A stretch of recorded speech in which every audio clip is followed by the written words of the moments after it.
Alright, what's going on, guys? So in this video I'm going to show you how to do a quick pickle on anything that you want to do. I got serrano chilies right here, I got some red onions. I'm going to get those pickled up. I'm going to show you the process. Stick around, guys, check it out. Super easy. Here we go. Alright, so the first thing you want to do, you want to get yourself some kind of container.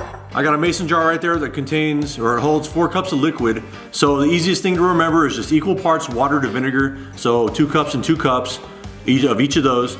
As far as salt content goes, I've seen recipes that call for 1 tablespoon for every cup of liquid.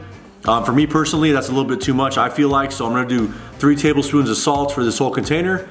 And then if you wanna put sugar in, that's a personal preference kind of thing. I'm gonna do 1 tablespoon of sugar in here, but you could leave it out, it's not even a big deal. Now, since I got 2 mason jars, all I have to do is just double the recipe. So I'm gonna take distilled white vinegar. You could use apple cider vinegar, red wine vinegar. I just wouldn't mess with malt vinegar or any kind of balsamic or anything like that. So this is gonna be the easiest way to measure it out. I'm just gonna pour it in like this.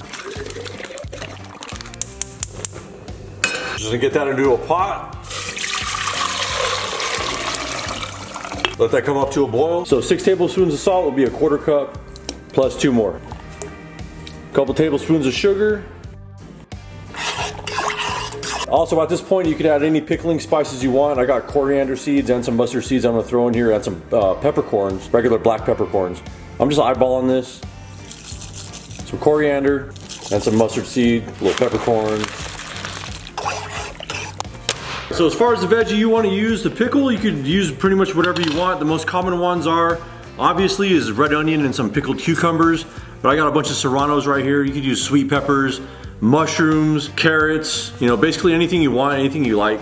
All I'm gonna do is just cut the tips off of these and just slice them down the middle.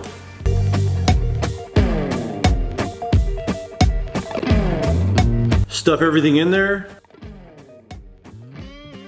Also, if you want to put herbs in here, you can put rosemary, thyme, dill, cilantro, parsley, like whatever you want to throw in there. Also, you can throw some garlic in the bottom too, if you want to do that. And a bay leaf too. I got a couple bay leaves I'm gonna throw in here too, but I'm gonna leave that like that for right now. So you got the root end right there. I'm gonna slice off the other opposite end. And then you see the root, I'm just gonna cut it in half. Peel the outer layer off. Thin slices like this. Get all these onions up in there.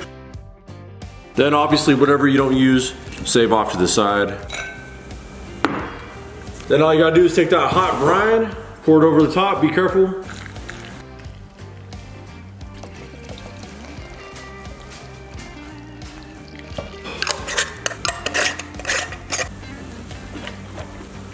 Alright guys, so I'm just shaking these up a little bit. Totally finished. We did all the work right there. The majority of the work is finished. All you have to do now is just wait. I'm gonna let these cool down a little bit and throw them in the fridge. When I wake up tomorrow, they're gonna be finished and ready to go. So there it is, guys. It's the next day. We have all the pickled stuff right there. Simple as that, like I was saying. And I gotta be honest with you guys, like for years I've been seeing people make these online on YouTube and stuff like that. And I've always looked at it and said, you know, it looks really good, but I just, for some reason, I never made it. Until about a month ago, I tried some pickled red onions and some serranos mixed together. And it was freaking awesome. And it's like, dude, I'm just a dumbass. I don't know why I was doing this a lot sooner, but it's well worth it, guys. I'm telling you. Tastes like pickles. Spicy. Woo! But thanks for watching. I appreciate it. Like and subscribe. Peace out. Thank you.